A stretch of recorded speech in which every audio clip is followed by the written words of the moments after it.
전기차 시대를 준비하던 한국차 업계가 미국에서 연이어 악재를 맞고 있죠. 네, 그렇습니다. 이민 단속으로 노동력 불안에 IRA 보조금 규제까지 관세까지 또 부활할 것 같고 한국차 업계가 고민이 깊어가고 있습니다. 네, 생산 수출 구조에서부터 미래차 경쟁력까지 이번 이슈가 어떤 변화를 가져올지 문학훈 오산대학 미래전기자동차과 교수님 모시고 자세한 이야기 나눠보겠습니다. 안녕하세요. 네, 안녕하세요. 안녕하세요. 네. 좀 전에도 속보로 미국 구금 이 전 세계 출발 어렵다 이런 보도도 나오고 계속해서 이 문제가 끝날 듯 끝나지 않고 있는 상황인 것 같습니다.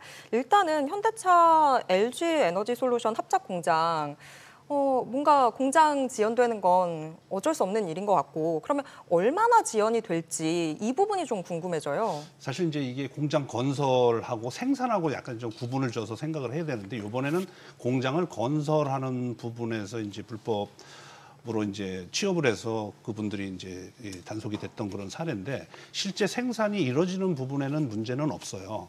근데 지금 현재 LG 에너지 솔루션 같은 경우도 지금 현재 건설 중인 그 배터리 공장이 지금 한 4개 정도 되는데 지금 그런 부분들도 전부 스톱돼 있는 상태이기 때문에 앞으로 생산량에도 영향을 미칠 수가 있다 이렇게 말씀을 드릴 수가 있어요. 그래서 지금 현재까지 그 공장이 가동되는 자동차를 생산하는 현대기아 공장들은 지금 현재까지는 계속적으로 생산이 되고 있고 앞으로 추가로 공급돼야 되는 배터리에 대해서는 이제 좀 시간이 좀 앞으로도 굉장히 좀 오래 걸릴 것이다 이렇게 추정을 하고 있습니다. 근데 이제 배터리가 문제가 된다라고 하면 전기차 생산이나 이런 부분이 문제가 되는 거잖아요. 그렇죠. 그리고 이제 미국이랑 중국이랑 싸우고 있으니까 그렇죠. 결국은 중국에서 수입 못 해올 거고. 그렇죠. 그러면 전기차 전체적으로 수급이 별로 안 좋다. 이래서 그냥 정지돼도 된다. 이래서 미국에서 저런 이상한 일을 하는 걸까요? 뭐 꼭 그렇지만은 않고요. 네. 그래서 뭐 여러 가지 정치적인 상황이라든지 뭐 이런 것들이 아우러져서 이제 이런 부분이 생길 거라고 생각이 되는데 기존에도 이런 공장을 건설하기 위해서는 기본적으로 이제 생산 설비를 세팅을 해야 되고 하는 부분들인데 요번에 가신 분들은 기술자가 가신 거잖아요. 그런데 이게 공장이 건설이 되고 생산이 되면 실질적으로 미국인들이 고용이 이루어지는 건데 이 생산 설비를 하려면 기술자가 설치를 해야 되는데 기술자가 없으면 그 설치가 불가능한 부분들인데 트럼프 대통령도 이런 말도 했더라고요.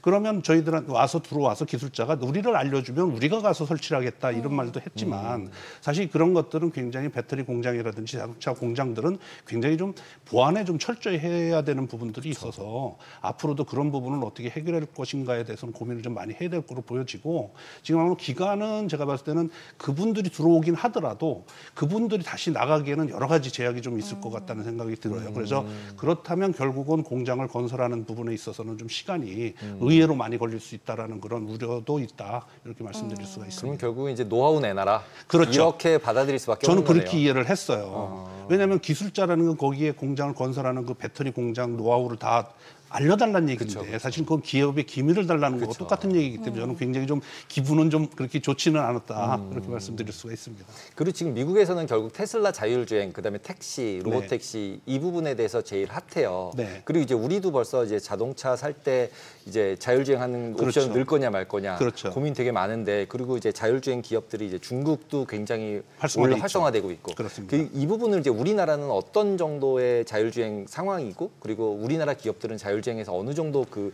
미국이랑 중국을 비교할 수 있을까요? 저도 이제 자율주행 관련해서 많은 인터뷰도 했습니다만 사실 좀 안타까운 부분들이 좀 많아요. 우리가 뭐 사람으로 얘기한다면 뭐 중국이나 미국 같은 경우는 지금 뭐 거의 달려가는 수준인데 우리는 일단 기어가는 수준이다라고밖에는 말씀을 드릴 수가 없고 그래서 정부나 기업이나 이런 것들이 좀 잘 어우러져서 법적인 제도적인 부분들도 좀 많이 좀 이렇게 좀 열어줘야 되는데 그런 부분들이 좀 너무 폭이 넓다 보니까 실제적으로 국내에 있는 자율주행 기업들이 해외로 진출하는 그런 사례들이 좀 많고 현대기아 자동차들도 오히려 자율주행에 관련해서는 미국에 투자하는 그런 사례들이 발생하고 있어요. 그래서 국내에도 굉장히 그 짜배기 그런 그 자율주행 기업들이 있거든요. 그래서 자율주행 그러면 이 제조사하고 자율주행하고 완전히 좀 약간 다르게 이해를 하시는 게 좋아요. 왜냐하면 우리가 이제 구매를 할 때 자동차를 구매를 할 때 뭐 옵션을 넣는다고 사실을 했지만 그게 3단계, 4단계, 5단계 이렇게 넘어가기에는 사실 굉장한 이 부담이 있어요. 그래서 그런 것들을 커버를 할 수 있는 기업이 자율주행 이 플랫폼이에요. 그런 것들이 구글의 뭐 저 웨이모라든지 이런 업체인데 우리나라도 마찬가지로 있긴 하지만 이런 여러 가지 제약이 많아요. 뭐 예를 들어 자율주행 같은 경우 중국 같은 경우는 이제 뭐 우한에 1,000대의 사람 무인 자동차가 지금 돌아다니고 있다. 자율주행 한 4단계니까. 근데 우리나라는 지금 현재 뭐 다닐 수 있는 데가 너무 제약이 많다 보니까 그런 데이터를 게더링을 하고 수집할 수 있는 데 너무 제약이 좀 많다 보니까 투자를 계속 돈을 하더라도 이게 뭔가 매출로 이어져야 되는데 매출로 이어지지 못하는 부분들이 있어서 이제 외국에다가 뭐 싱가포르를 간다든지 미국을 간다든지 이렇게 이제 진출하는 그런 사례가 있다. 그래서 우리나라도 그런 부분에서 이제 이번에 이제 정부에서도 이제 좀 전향적으로 많이 좀 풀겠다 이런 얘기도 했지만 좀 많이 좀 풀어서 우리나라 자율주행 기업들도 중국이나 미국처럼 좀 했으면 좋겠다는 말씀을 좀 드리고 싶어요. 너무 안타깝습니다. 그 부분에 대해서는. 아니, 저는 제가 장롱 면허다 보니까 네. 사실 자율주행 관련 기술들 우리나라에서 하루빨리 좀 됐으면 좋겠다라는 생각이었었는데 해외에 비하면 좀 더딘 것 같아서 저는 기술이 문제인 줄 알았는데 그럼 그게 아니라 법적인 그렇죠. 규제의 문제였던 거예요? 그렇죠. 아, 그러니까 우리나라 같은 경우 사실 그걸 시스템을 구축을 해놔도 다닐 수 있는 도로가 없어요. 그래서 이 다닐 수 있는 도로들이 많아야 그 주변에 있는 환경, 그다음에 날씨, 그다음에 사람 이런 것들을 계속 데이터를 축적을 해서 그걸 나중에 이제 어떤 차가 가더라도 이 상황에서는 이렇게 지금 앞으로 예견이 될 것이다라고 해서 제어를 통해서 이제 움직여야 되는데 그런 데이터 자체가 우리나라에서는 지금 현재는 없는 상태죠. 그래서 뭐 보셨겠지만 여기 상암동 주변에도 뭐 자율주행 이렇게 있지만 네. 코스를 정해놓은 데 외에는 갈 수가 없고 또한 이제 좀 전에 말씀드렸던 중국이나 미국 같은 데는 사람이 없는 상태 무인 로봇 택시예요. 그러니까 사람이 없는 상태에서 차가 움직이는데 우리는 사람이 없으면 일단 법적으로 문제가 생겨요. 그래서 오퍼레이터가 무조건 차 안에 탑승을 하고 있는 상태에 되다 보니까 그래서 자동과 수동을 같이 해야 되는 그런 상태다.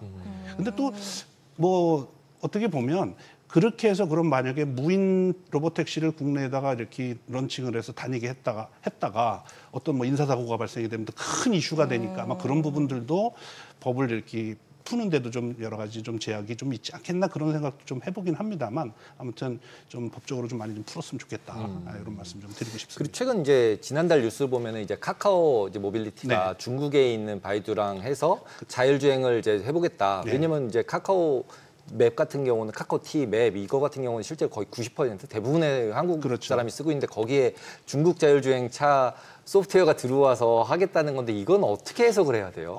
사실 이제 이 자율주행이나 이런 것들이 데이터를 모집을 하고 수집하는 것들은 국내 도로 지형이나 이런 것들을 수집해서 사실은 전부 넘어가는 거거든요. 어떻게 보면. 그래서 우리나라 자율주행 기업들도 사실 많아요. 뭐 A2G라든지 SWM이라든지 이런 기업들이 많이 있는데 그런 데하고 좀 이렇게 협약을 좀 했으면 좋지 않았겠나라는 생각은 해보지만 이런 그 바이두나 이런 데들은 워낙 이제 그 무인 자율주행 차들이 로봇택시들이 돌아다니고 데이터들도 많이 있고 거기에 이제 데이터도 쌓여 있다 보니까 우리나라 기업보다는 그런 기업을 같이 이렇게 협의를 해서 하는 것이 효과적일 거라고 판단했던 걸로 보이긴 해요.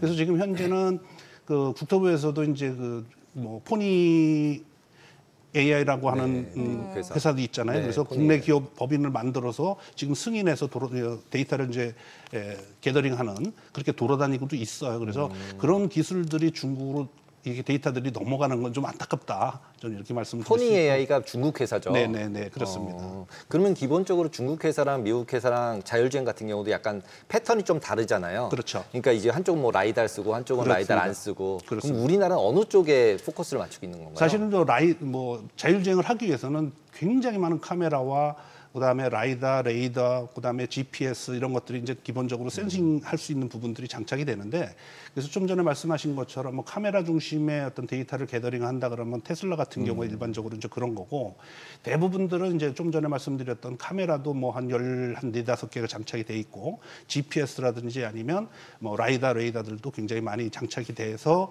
데이터를 이제 그 수집하는 데 쓰여지고 있다. 이렇게 말씀을 드릴 수가 있어요. 그러면 지금 상황에서 그래서 저희가 자율주행 옵션을 사야 되나요, 말아야 되나요? 지금은 그래서 이제 그거는 이제 일반 소비자들이 네. 약간 헷갈릴 수 있는 부분들이 자율주행에 관련된 부분들이 좀 어느 정도까지 우리가 구매를 해야 되느냐 그러는데 그런 거를 우리는 뭐라 그러냐면 ADAS라고 그래요. 그래서 운전자 안전 보조 시스템이 지금 현재 기본적으로 차에는 다 탑재가 돼 있고 그것만 쓰셔도 뭐 그렇게 운전하는데 불편하거나 그러지는 않아요. 근데 완전 아까 아나운서님도 말씀하셨지만 완전 자율주행차 사람이 없는 무인 로봇택시를 탈 때 과연 이거 마음 놓고 탈 수 있을까? 이런 우려도 없잖아요. 있을 수가 있거든요. 그래서 아직 갈 길은 멀지만 우리나라 기술이 좀 많이 좀 진전이 된다면 뭐 중국이나 미국의 견주어도 이렇게 떨어지지 않을 것이다. 저는 이렇게 생각을 합니다. 지금 근데 이야기들 종합해 보면 우리나라 자동차도 이제는 정말 기술력도 많이 인정받고 해외에서 디자인으로도 상도 많이 받고 해서 여러모로 많이 올라왔다라는 생각이 드는데 그럼에도 불구하고 이젠 가격 경쟁력이 다시 문제가 되고 있다. 그렇죠. 이 얘기를 하거든요. 정말 가격 경쟁력으로 우리나라 자동차 지금 흔들릴 정도의 상황인 건가요? 가장 큰 문제는 뭐냐면 우리가 이제 과거에 그 자동차 한 대를 만들었을 때 생산 단가라고 얘기를 하잖아요. 그러면 한 대 만들었을 때 비용이 어느 정도 들어가느냐를 가지고 차량 가격이 선정이 되고 이렇게 판매를 하는데 우리나라의 가장 지금 현재로서의 문제점은 뭐냐면 생산 단가가 너무 높다예요. 그러니까 중국하고 견주어 봤을 때 뭐 우리가 중국 그러면 많은 사람 인구가 많고 뭘 하나 만들더라도 자재도 많고 배터리만 하더라도 사실 우리나라 같은 경우 수입해 올 때 거의 한 90%를 수입해 오는 그런 실정이다 보니까 생산 단가가 떨어지는 부분들이 있고 자재도 많다 보니까 전체적으로 생산 단가를 떨어뜨릴 수 있으니까 차량 가격을 낮게 설정을 해도 뭐 크게 뭐 이익을 내는데 문제가 없는데 거기에 문제가 있어요. 그래서 뭐 사실은 생산 단가라고 하는 것이 여러 가지 뭐 부자재도 들어가고 부품도 들어가고 하지만 거기에 인건비라든지 이런 부분들이 좀 많이 들어가다 보니까 가격 경쟁력에서 중국 대비해서 떨어지는 부분들이 있어서 전기차 같은 경우도 중국이 뭐 유럽에 많이 팔았다는 얘기가 사실은 뭐 성능이나 이런 것도 중요하지만 가장 최우선적으로 일반 구매할 때는 가격이거든요. 그래서 가격 면에서 저희들이 이제 경쟁력이 떨어졌다. 언제까지 뭐 품질만 우리가 품질이 좋다 하는 건 다 인정을 하지만 일반 소비자들이 살 때는 품질이 좋은 것만 가지고 구매하지 않거든요. 그래서 가격 경쟁력을 높이려면 사실은 이제 좀 사람이 좀 덜 생산 라인에 좀 덜 들어가야 되는데 또 고용이라는 문제도 또 있다 보니까 그래서 미국에도 지금 그 현대자동차 공장에도 거의 로봇이나 거의 뭐 무인화로 지금 그 생산이 되고 있는 실정이다 보니까 그러면 고용에도 우리나라도 문제가 생길 수밖에 없는 그런 실정이고 그런 것들이 현실적으로 나타나는 것들을 가만히 살펴보면 실제 현대기아가 생산해서 만들어낸 초월 글로벌 생산량에서 실제 우리나라 생산량에서 찾아보면 사실 수출되는 것들이 한 7대 3 정도. 그러니까 7 정도가 지금 해외로 이제 나가고 있는 글로벌 시장으로 나가서 생산이 되고 있는 실정이에요. 그렇지 않으면 사실 생산해서 이걸 맞추기 어려워요. 뭐 소나타 택시 아시죠? 뭐 이렇게 이름을 거명해서 뭐 괜찮은지 모르겠습니다만 이게 지금 중국에서 그 현대에서 중국 현대 공장에서 만들어진 택시가 지금 국내로 들어오고 있어요. 이런 실정이라고요. 왜냐하면 택시 같은 경우 약간 저렴하기도 해야 되잖아요. 일반 판매를 하려면. 그래서 그런 부분들이 좀 아쉽다. 네. 그래서 자동화로 갈 수밖에 없는 현실이다. 예. 그래도 다행히 이제 현대자동차 같은 경우는 이제 노사 협의가 이제 이루어져서 네. 그나마 노란봉투법 때문에 이제 이슈가 될 거라고 되게 걱정 많이 걱정했죠. 했는데 네. 다행히 이제 협의가 된 건데 그러면은 이제 노사 부분에 있어서도 어느 정도는 이제 인식이 이루어지고 있다고 봐야 되겠죠? 그래서 이제 이 협의를 할 때는 보면 이제 그 노조 입장에서는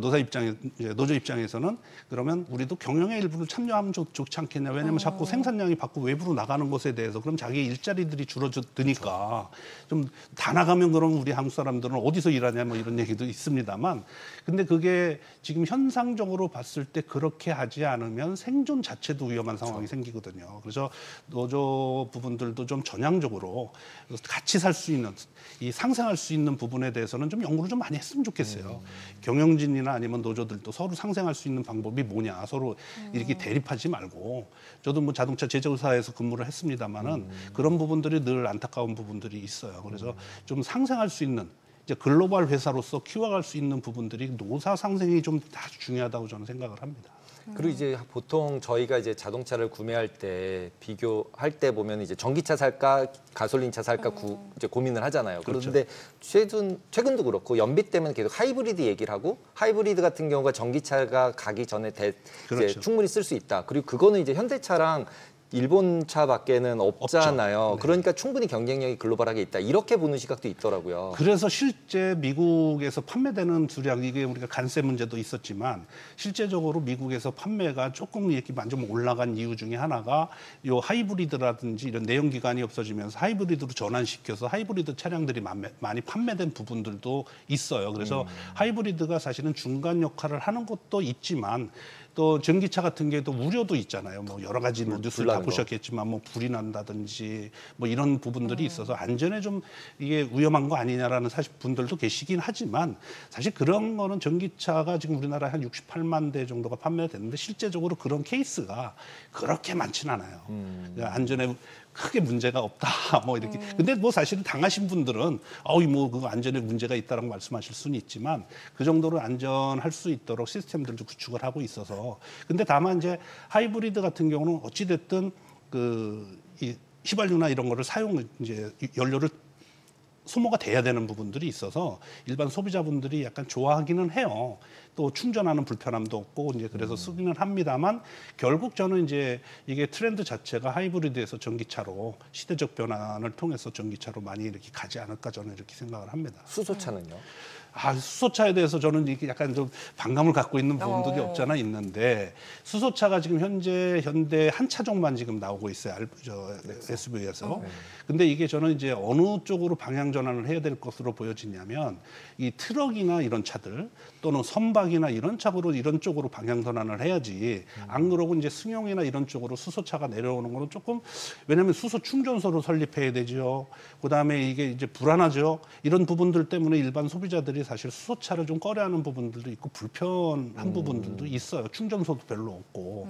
그래서 수소차는 좀 더 이렇게 일정한 도로를 다니는 우리가 이제 화물차 같은 경우는 고속도로를 통해서 가고 물건 내리고 다시 이렇게 반복하는 이런 거는 굉장히 좀 유리할 것 같고 또 뭐 선박이라든지 이런 데는 굉장히 좀 유용할 것으로 보여서 그런 부분으로 방향 전환을 했으면 좋겠다.